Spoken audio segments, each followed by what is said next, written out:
I'm 104 years old. This morning I sat down at my piano and played Friedrich Chopin, the same piece I learned when I was 13 years old. My fingers are slower now, a little crooked, a little stiff, but they still remember. I can recite Genesis 1 through 20 without opening a Bible. I still remember every phone number I've ever had. And last Thursday for dinner, baked chicken, green beans, cornbread I made myself. People look at me like I'm some kind of medical mystery. Miss Hattie, how are you still so sharp? Like it's a miracle. Like God handed me something special he forgot to give everybody else. No, it's not a miracle. It's what I kept doing when everyone else stopped. And I'm going to tell you why that matters so much to me. My sister Pearl was 2 years older than I was. She was the gifted one, played piano by ear, could run numbers in her head faster than a calculator. She remembered everything, birthdays, recipes, conversations from 20 years ago, sharp as a tack. When she turned 80, she started forgetting small things, her keys, an appointment, what day it was. By 83, she forgot my name. By 85, she didn't recognize her own children. I watched a woman who could play George Gershwin without sheet music forget how to hold a fork. Do you know what that does to you? To watch someone brilliant slowly disappear? I stood at her bedside one afternoon while she stared through me like I was made of glass. And I made a decision. That will not be me. Whatever it takes, that will not be me. Now, I'm not a doctor.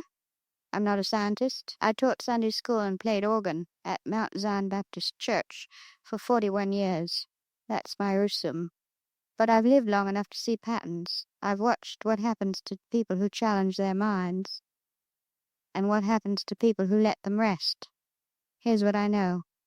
If you don't use your brain, it will leave you. Your brain is lazy by nature. It loves comfort. It loves routine. It loves television reruns and easy scrolling and simple little tasks that don't require much effort. Don't let it get comfortable. Every single morning I play the hard pieces, not nursery rhymes, not simple hymns. Chopin, Beethoven, the kind of music that forces my fingers to think and my mind to stay alert. I do the crossword puzzle, not the Monday one they make easy so everyone feels smart. I do Saturday's puzzle, the one that makes you mad, the one that makes you want to crumple the paper and quit. Last month, at 104 years old, I rememorized Psalm 91, not because I needed to, but because I wanted to prove I still could. Pearl stopped playing piano when she got married, stopped reading, stopped stretching her mind. She watched the same shows every day, same stories, same dialogue, and slowly, quietly, her brain got the message, oh, we're not needed anymore, and it shut down. You have to make your brain uncomfortable. Hard things, new things, things that frustrate you. That's the first secret. The second, people. Lord knows people can get on your nerves. After 104 years, I've met every type, the talkers, the complainers, the know-it-alls, the ones who chew too loud. I play cards every Thursday with 3 women from church.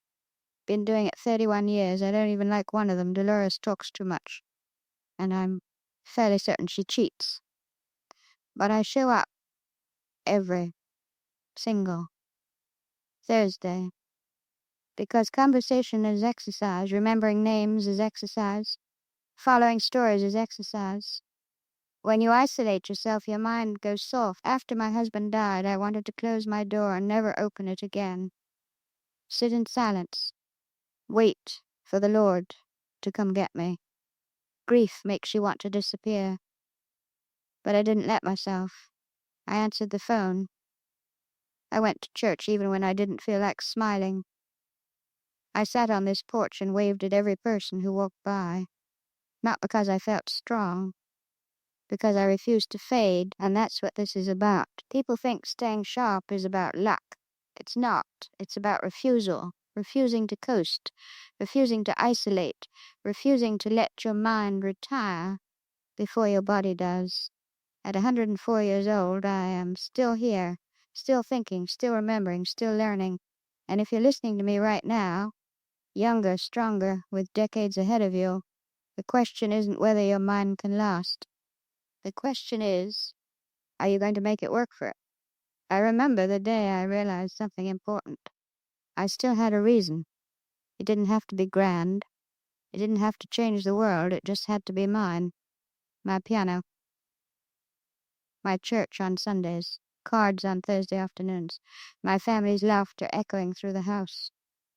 Crossword puzzles with my morning tea. Small things, ordinary things. But they were reasons to wake up. And that's all you really need. Find your reason and hold on to it with both hands. I'm 104 years old. I've buried my husband. I've said goodbye to my sister. I've lost 2 of my children. Most of my friends are gone. And yet, I'm still here, still playing the piano, still beating my grandson at Scrabble, still remembering phone numbers from 1952 like they're written in ink inside my mind, still sharp. This isn't luck. It isn't magic. And it sure isn't good genes. It's work, every single day, whether I feel like it or not. I challenge my brain. I stay around people. I move this old body even when it creaks. I protect my sleep like it's gold. I eat real food, and I never stop having a reason to get up in the morning. That's it. That's everything I know. My students used to ask for shortcuts. They wanted a trick, a secret formula, some easy way to stay young. There isn't one. There's only this. Show up. Do the work. Every day. For the rest of your life. I don't know how many years I have left. Maybe a few, maybe more, maybe less. Only the Lord knows. But however long I've got, I'm going to be here for it. Clear mind, sharp tongue, and stubborn as ever. Now, if you'll excuse me, I've got a knot to practice on the piano. And Dolores is coming over at 4 for cards. I already know she's going to cheat. And I'm still going to beat her. Now go call your grandmother.